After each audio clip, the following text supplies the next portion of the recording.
मेरी भाभी मेरे भाई से रोज मालिश करवाती थी। सुबह मेरा भाई थका हुआ रहता था और काम पर भी नहीं जाता था। जब मैं उससे कारण पूछती तो वह हक्का बक्का होकर बैठ जाता। एक रात मैंने अपने भाई को नींद की गोली देकर सुला दिया और अपने भाई के कपड़े पहनकर भाभी की मालिश करने लगा। मुझे होश आ गया। वो उड़ गए उस रात जब भाभी मुझसे बोली, सुमन दरवाजा खोलो। मैं रसोई में बैठी खाना बना रही थी, तभी बाहर से भैया की आवाज आई। उनको पता था कि मैं किसी भी हालत में दरवाजा नहीं खोलूंगी जब तक भैया मुझे आवाज देकर नहीं बुलाएंगे। मैं जल्दी से बाहर पहुंची, खुद को पोंछकर बाहर भागी, लेकिन जैसे ही दरवाजा खोला तो भैया के पीछे एक लड़की खड़ी थी। उसका चेहरा बहुत सुंदर था, पर वह गहरे रंग की गोरी लड़की थी। उसे देखते ही मेरे मन में कई सवाल उठने लगे। मैंने अपने विचारों को जगाया और उसके भाई से पूछने लगा, यह कौन था? भाई ने कोई जवाब नहीं दिया। वह घर में घुस गया। उसके पीछे पीछे वह महिला भी बड़ी खुशी से अंदर आ गई, जबकि मैं अभी भी दरवाजे के पास खड़ा था। भाई ने लड़की को चारपाई पर बैठने को कहा और वापस आ गया। दरवाजा बंद करते हुए उसने मेरा हाथ पकड़ा और मुझे उस लड़की के सामने ले आया और बोला, बेटा, आज से यही इस घर में रहेगी, ये तुम्हारी भाभी है। भाई की बात पूरी तरह समझने में मुझे थोड़ा समय लगा, लेकिन उसने जो कहा उसे सुनने के बाद मैंने उस लड़की को बता दिया। मैंने देखा तो ऐसा लगा जैसे वो मुस्कुरा रही हो। अगर मैंने ध्यान से देखा तो शायद उसने तब तक अपनी मुस्कान छुपा ली थी। मैं बिना कुछ बोले रसोई में आ गया और फिर से अपने काम में मशगूल हो गया। भैया को शायद शर्म आ रही थी कि वो क्या कर रहे हैं। रसोई मेरे ठीक पीछे थी।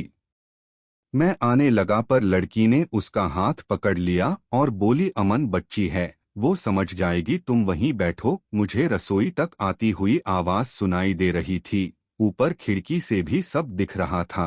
अचानक मुझे अपना अस्तित्व बहुत हल्का लगा, जिसकी मेरी कोई क्षमता नहीं थी। उसने मेरे भाई से शादी की। यह मेरे लिए खुशी की बात थी, पर काश तुमने मुझे भी इस खुशी में शामिल किया होता। मैं क्या करती? अपने भाई की शादी देखती। अचानक मेरी आंखों से आंसू बहने लगे। मुझे बहुत अपमान महसूस हुआ। मैंने बेरहमी से अपने आंसू पोंछे और खाना बनाने लगी। वो दोनों बाहर बैठकर बातें करते रहे। मैं काम से फ्री था, पर जब तक वो बाहर नहीं निकले मैं भी किचन से बाहर नहीं आया। मुझे लगा कि वो लड़की कुछ कर रही है। उसकी तबीयत ठीक नहीं थी, पर मुझे उसके बारे में अजीब अजीब ख्याल आ रहे थे, जैसे कि वो हमारे घर आने पर अच्छी नहीं रहेगी। शाम होते ही भैया ने उसे नैना कहकर पुकारा और घर में सिर्फ वही मौजूद थी। कमरे में जाकर मैंने रोटियां पकाई, खाने को ट्रे में सजाया और कमरे में ले गई। कमरे में घुसते ही मेरी भाभी बोली, तुम समझदार लगते हो, पर तुम्हें यह नहीं पता कि किसी के कमरे में घुसने से पहले दरवाजा जरूर बजाना चाहिए, खासकर तब जब वहां कोई शादीशुदा जोड़ा हो। यह बात मुझे शर्मिंदगी की गहराइयों में धकेल गई। हालात अभी भी खराब थे, इसलिए मैंने जल्दी से खाना रखा और बाहर आ गया। वो कमरा मेरा था, मेरे भाई का। अब मैं कहाँ सोऊंगा?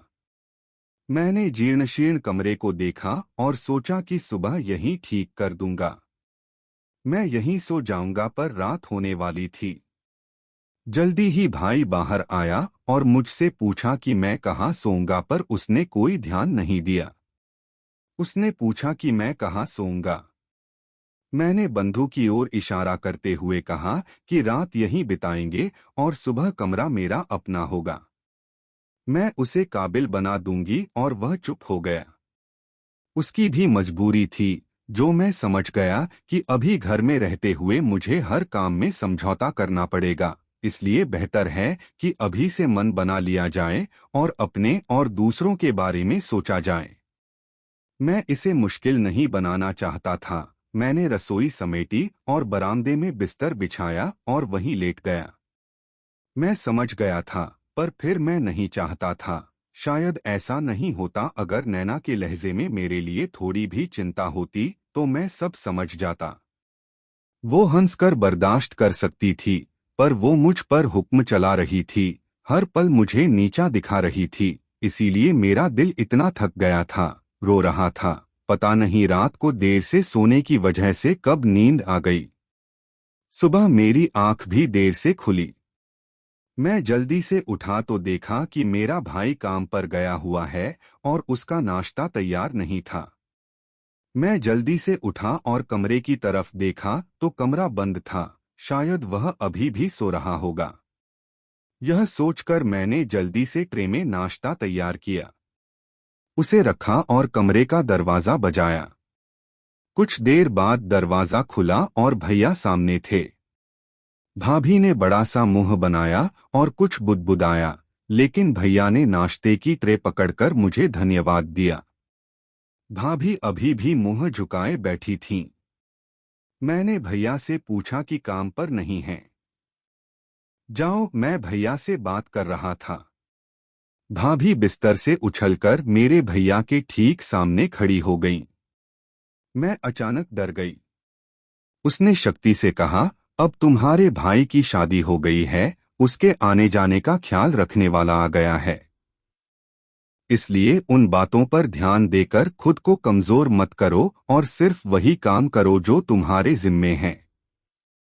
खाना बनाओ, खाओ और खिलाओ। हमारे मामले पर फिर से बात मत करना। उसके शब्द बहुत कड़वे थे। मैंने अपने भाई की तरफ देखा और पाया कि वह रो रहा था। हम अपनी भाभी को शांत करने की कोशिश कर रहे थे, लेकिन उसने मेरे भाई की बात नहीं सुनी और जोर से दरवाजा बंद कर लिया। मेरे हाथ पैर कांपने लगे और मैं बेजान सी खाट पर बैठ गई, यह समझने की कोशिश कर रही थी कि मेरे साथ क्या हुआ। मैं बहुत देर तक बैठा रहा, पर न तो भैया निकले और न ही भाभी। सूरज सिर पर आ चुका था, घर का सारा काम बाकी था। बेहतर था कि मैं उठकर सारा काम निपटा लूं, बजाय इसके कि बैठकर उछल कूद करूं। वैसे भी इस घर में मेरी यही एक हैसियत बची थी। इसके अलावा घर पर मेरा कोई राज नहीं चलता था। जब मैं रसोई में आई तो देखा कि कुछ भी पका हुआ नहीं था, सिर्फ आलू थे। मैंने उन्हें सिर्फ इसलिए काटा क्योंकि अगर मैं अपने भाई से बात करने गई तो कुछ नकारात्मक सुनने को मिलेगा। फिर यह बातचीत से बचने के लिए मैंने खाना खाने के बाद बर्तन धोए और घर का सारा काम निपटाया, लेकिन वे दोनों अभी भी कमरे में थे। इतने में भाभी बहुत गुस्से में किचन में आईं और मेरी आंखें सिर पर टिक गईं। क्या तुम अपने आप को समझते हो? तुम मुझे इस तरह से अपमानित करना चाहते हो? नहीं, तुम्हारा क्या मतलब है? नहीं, तुम एक नई दुल्हन का इस तरह से स्वागत करते हो। मैं तो बहुत खुश होकर स्कूल जाने लगी, लेकिन भाई अक्सर स्कूल से छुट्टी ले लेता था। जब पिताजी उससे स्कूल न जाने का कारण पूछते तो कभी कोई बहाना बना देता, कभी बीमारी का। आखिर एक दिन तंग आकर बाबा ने पूछ ही लिया कि पढ़ना चाहता है या नहीं। उस दिन भाई ने मना कर दिया, वो पढ़ना नहीं चाहता था और उसे पढ़ने दिया गया। बाबा ने भाई को स्कूल से निकाल दिया था, पर मैं 10वीं क्लास में जा रही थी। जब पढ़ाई की तो बाबा ने भी हमें अकेला छोड़ दिया। वो मुश्किल वक्त था। मोहल्ले वालों ने मेरा बहुत साथ दिया और वो वक्त भी बीत गया। भाई ने मुझे और पढ़ने को कहा तो मैंने मना कर दिया, क्योंकि अगर मैं पढ़ने जाती तो पीछे वाला घर खाली हो जाता और भाई को भी दिक्कत होती। मैंने पढ़ाई को अलविदा कह दिया, पर आज मुझे लग रहा था कि मैंने कुछ गलत किया। मुझे और पढ़ना चाहिए था। मुझे नहीं पता था कि बहन कितनी पढ़ाई करती है, सुराल वालों के पास था, इसलिए वो मुझे इस तरह से दोषी ठहरा रही है। भाई ने पिताजी की दुकान बेच दी। मैंने शहर के बीच में एक छोटी सी दुकान लगाकर कुछ और काम शुरू कर दिया था, लेकिन भाई का काम ठीक नहीं चल रहा था। उन दिनों वो पैसे खर्च होने की वजह से बहुत परेशान रहता था। अब हर चीज सोच समझकर ही वहां लानी चाहिए थी। अगर इतना ही मुश्किल वक्त था तो भाई ने ऐसे मौके पर शादी क्यों की? दिल में सवाल उठा पर साथ ही जवाब भी कि क्या भाभी की वजह से ही बिजनेस में घाटा हुआ। मैं इतना पक्का था कि मुझे यकीन था कि भाई ने बीच में कमाई करते हुए भाभी से शादी करने को कहा होगा। तभी तो भाभी ने कमाई देखकर भाई से शादी के लिए हाँ कर दी ताकि मैं अपना जीवन इसी तरह जी सकूं। रात के 9 बज रहे थे पर भाई को कोई परवाह नहीं थी। पहली बार मैं घर में अकेली रह रही थी। खैर इंतजार करते करते मैं बाहर ही सो गई। मैं गई और करीब 12 बजे लौटी। भाई के चेहरे पर शर्मिंदगी थी पर मैंने उसे नजरअंदाज किया और उससे खाना मांगा तो भाभी ने मना कर दिया, नहीं वो बाहर से खाकर आया है। मेरी जिम्मेदारी पूरी हो चुकी थी तो मैं अपने कमरे में आ गई जहां एक तरफ अभी भी कबाड़ पड़ा था, दूसरी तरफ मैंने चारपाई पर अपना बिस्तर बिछा रखा था। अगली सुबह भाई था, मैं उठ तो गया था पर थका हुआ लग रहा था। भाभी अभी भी सो रही थी। मैंने भाई से चाय बनाने को कहा। उसने हाँ कर दी। मैंने उसके लिए चाय बनाई और काम में लग गया। मुझे लगा शायद भाई आज काम पर देर से जाएगा, पर भाई आराम से बरामदे में चारपाई पर लेटकर सो गया। मुझे बहुत आश्चर्य हुआ कि मैंने पहले कभी काम से इतनी छुट्टी नहीं ली थी। शायद मेरी तबीयत खराब हो गई थी। मैंने खुद को यह सोचकर सांत्वना दी। जब भाभी भी जागी तो वह बहुत खुश दिख रही थी। मैंने सोचा कि शायद रात को टहलकर आई होगी इसलिए खुश है। मैंने भाभी को नाश्ता दिया और उनसे बात नहीं की, लेकिन पतिदेव बहुत खुश थे। उन्होंने मुझे अपने पास बैठाया और इधर उधर की बातें करने लगे। मुझे बहुत आश्चर्य हुआ कि यह क्या है। एक लड़की है जो 2 दिन से मुझे बेइज्जत कर रही है। पहले तो मैं उसकी बातों का जवाब नहीं देना चाहता था, लेकिन फिर मैंने जवाब दे दिया क्योंकि अगर मैं रिलैक्स महसूस कर रहा था तो यह अच्छी बात है। लंच भी तैयार था, तभी मेरे भाई की आंख खुल गई। मैंने उसके स्वास्थ्य के बारे में पूछा तो वह बिल्कुल ठीक था। बाकी दिन भी ऐसे ही निकल गया। शाम होते ही भाभी किचन में मेरे पास आई और पूछा तुम्हारा भैया कहाँ है, तो मैंने कहा शायद वो बाहर गए होंगे और चुपचाप कर दिया। वो पलटी फिर कुछ सोचकर बोली जल्दी से खाना बनाकर मेरे कमरे में रख दो और कहा कि अगर तुम्हारा भैया आए तो उसे तुरंत कमरे में आने को कहना और आकर मेरा प्रेस कर देना। मुझे बहुत थकान लग रही है। मैंने सिर हिलाते हुए कहा कि मैं ऐसा क्यों करूं? तुम थकी क्यों रहती हो? वो तो सारा दिन बिस्तर पर पड़ी रहती है। शायद वो मेरे भाई की हमदर्दी पाना चाहती हो और मुझे बुरा भला कहना चाहती हो कि तुम्हारी बहन सारा दिन आराम से बैठी रहती है और मैं घर का काम करती हूँ। मेरे दिमाग में जो बातें हैं, उसके आने का ख्याल आते ही वह खुद को बेफिक्र करने में लगी हुई थी। खाना तैयार हुआ तो मैंने हमेशा की तरह भाभी के लिए खाना कमरे में रख दिया। वह आराम से लेटी हुई गाने सुनने में व्यस्त थी। मुझे भी वही अजीब सी उलझन महसूस हो रही थी। या तो तुम मेरे भाई को मुझसे छीन लोगे या फिर इस घर में मेरा रहना अवैध कर दोगे। जो भी था, मैंने अपने विचारों पर ध्यान केंद्रित किया। वापस बाहर आकर जो 2-4 बर्तन गंदे पड़े थे उन्हें धोने लगा।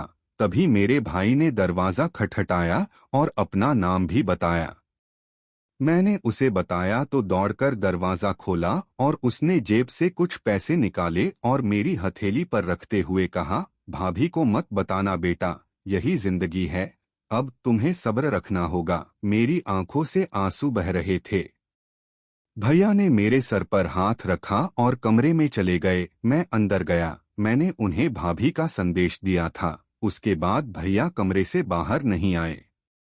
भाभी एक बार चाय बनाने रसोई में आई थी, पर मैंने भैया को फिर बाहर नहीं देखा। वैसे भी मैं समझ चुका था कि अब भैया के साथ सिर्फ भाभी ही है। यह मेरा हक है कि वह मुझे इस घर में रहने दे, यही काफी है। सुबह जब मैं उठी तो भैया पहले से ही जाग चुके थे। वे थके हुए लग रहे थे। आंखें फिर से भारी हो गई थीं। फिर मैंने चाय बनाई और भैया ने थैंक्स कहा और उसे अपने सिर पर ओढ़ा दिया। चादर बिछाकर सो गई। अब मुझे लगने लगा था कि भैया काम पर नहीं गए हैं, बल्कि उससे पहले भाभी ने मुझसे पूछा था। जब उसने मुझे वहां खड़ा देखा तो मैं जान बचाकर रसोई में आ गई। अब भैया रोज रात को काम पर नहीं जाते थे। भाभी और भैया वो मुझे सुबह जल्दी कमरे में ले जाती और वो पहले से ही बहुत थके हुए जाग चुके होते। लेकिन एक बात अजीब थी, इस बार भैया ने न तो खर्चों के बारे में बात की और न ही हाथ पीछे खींचे। वो भी बड़े मन से घर का खर्च चला रहे थे। एक हफ्ते तक यही चलता रहा। एक दिन मेरे भाई की तबीयत बहुत खराब थी। मैंने उसकी तबीयत और दर्द का कारण पूछा, उसे चाय के साथ नींद की गोली दी और अपने कमरे में सुला दिया। जब भाभी ने मेरे भाई को आवाज लगाई तो मैंने खुद अपने भाई के कपड़े पहने और कमरे में चला गया। मैं वहां गया लेकिन पहुंचकर चौंक गया क्योंकि भाभी बहुत जल्दी में लग रही थी। उसने आभूषण और मेकअप के साथ बिस्तर पर एक औरत का कुर्ता निकाल रखा था और बोली, जल्दी से तैयार हो जाओ और यहाँ आओ, मैं इसे आज तैयार कर देती हूँ। बड़ी बोली लगेगी, तुम्हें पता है वहाँ शादी है, बहुत से हिजड़े बुलाए हैं, तुम्हें भी अच्छे खासे पैसे मिलेंगे। और हाँ, ये बाहर का दरवाजा बहुत आवाज करता है, कल इसमें तेल डाल देना। मैं काँप रही थी और भाभी से कहती रही। वो जा रही थी और मैं गूंगा अपनी जगह पर था। कोई जवाब न पाकर भाभी ने पीछे मुड़कर देखा और वो चुप रही क्योंकि मेरे पूरे चेहरे से पता चल रहा था कि मैंने सब सुन लिया है। चुपचाप बाहर आई और पूरी रात रोती रही। कैसी औरत है। मेरे भाई ने पाया है कि एक अच्छे खासे आदमी को हिजड़ा बनाकर भीगने को कहकर शादी में नचाया। वो पूरी रात रोया और भगवान से प्रार्थना करता रहा। लेकिन जब मेरे भाई की आंख खुली तो मैंने साफ कह दिया कि अपनी भरी पूरी दुकान छोड़ने की क्या जरूरत है। किन्नर बनने की बात पर रोने लगा। मेरा भाई पहली बार मेरे सामने रो रहा था। उसने कहा कि मैं मोटरसाइकिल पर जा रहा था। नैना की मां अचानक मेरे सामने आ गई और उसकी मौत हो गई। उसने मुझ पर हत्या का केस दर्ज कराने की धमकी भी दी। लाखों रुपए भी मांगे। मैंने कहा मैं कहां से दे सकता था, इसलिए उसने मुझसे शादी कर ली। हर रात वो मुझे हिजड़ा बनाकर पैसे कमाने के लिए भेजती है। मैं खुद अपनी इज्जत की चिता उठाते हुए देखता हूँ, लेकिन सच छुपाकर मेरे साथ धोखा हुआ है भाई। कहा कि अगर किसी लड़की की मां मर जाती है तो वो इतनी खुश और बेफिक्र नहीं रहती। वो जरूर झूठ बोल रही है। मेरे भाई के कहने के बावजूद हम उसी जगह गए जहां ये सब हुआ था और पता चला कि वो औरत किराए पर काम करती है और कौन उसकी बेटी बन गई है। उसने पूरे इलाके को लूट लिया था, कभी किसी बहाने से तो कभी किसी बहाने से। अब शायद उसने घर बसाने की सोची हो तो अपने भाई से शादी कर ले। हम उस महिला से भी मिले, वो बहुत अच्छी थी। उसी दिन भाई ने जाकर उससे कुछ मांगा। वो हमारी बात सुने बिना ही हमें तलाक देने की धमकी दे रही थी, लेकिन भाई ने उसे ज्यादा समय नहीं दिया और हम उस शहर से निकलकर एक नए इलाके में बस गए। आज भाई के 3 बच्चे हैं, मेरी भी शादी हो चुकी है, पर मैं उस वाक्य को कभी नहीं भूलता। लड़की के बारे में कहा जाता है कि शायद वो पागल हो गई है या क्या हुआ, भगवान जाने, बुरे कर्मों का परिणाम होता ही है। धन्यवाद दोस्तों।